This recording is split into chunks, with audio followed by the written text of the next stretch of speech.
இன்றைக்கி தேவாரம் பற்றி பேசுகிறாங்க. இன்றைக்கி தேவாரம் திருவாசகம் இப்படிலாம் பேசுகிறாங்க. இன்றைக்கி நடராஜர் கோவிலில் போய் நீங்கள் திருவாசகம் தேவாரம் பாட முடியுதா? அங்கே ஒருத்தர் பாடின ஒருத்தரை அடித்து விரட்டினாங்க. இதெல்லாம் நம்ம பார்த்தோமே டிவியில். பொய் வேஷங்க, தமிழ் வேஷம் போடுவது, வேட்டி சட்டை கட்டிக்குவது, தமிழ் பாட்டுக்கு கையசைப்பது, ரசிப்பது, இளையராஜாவை வச்சு மியூசிக் போட்டு அப்படியே பெரிய மெய்மறந்து கேட்பது எல்லாமே வேஷம். தமிழர்கள் இதை புரிந்து கொண்டிருக்கிறாங்க. அதில் புரிஞ்சு கொள்ளணும். நான் என்ன சொல்ல வரேன்னா, ஒரு விஷயத்தை தெளிவாக சொல்கிறேன். இந்த மண்ணில் போற்றப்படக்கூடிய ஒரு மன்னன் ராஜேந்திரன், அதில் மாற்றமே கிடையாது.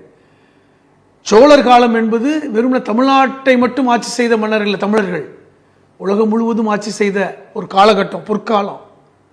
ராஜேந்திரனுடைய ஆட்சி ஒரு பொற்கால ஆட்சி, அதில் யாருக்குமே மாற்றுக்கிறது கிடையாது. சொல்லப்போனால் வங்காள விரிகுடாவை கையில் வைத்திருந்த மன்னன் ராஜேந்திரன். உங்களுக்கு முழுவதும் பாருங்க, இந்த இலங்கையிலிருந்து இந்தோனேஷியா அந்த கடற்பரப்பு வங்காள விரிகுடா கடலை கையில் வைத்திருந்தவன் ராஜேந்திரன். மிகப்பெரிய ஒரு கடற்படை தமிழர்கிட்ட இருந்தது.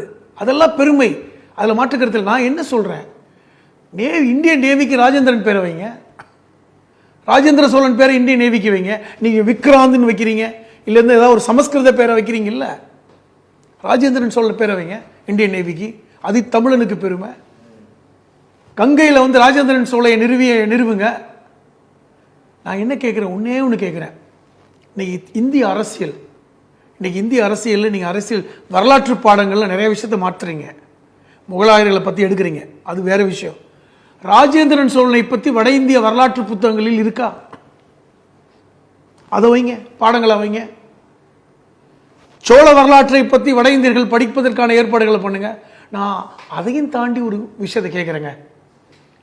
10 வருஷமா ஆட்சி பண்றீங்க, 11வது வருஷம் ஆட்சி பண்றீங்க.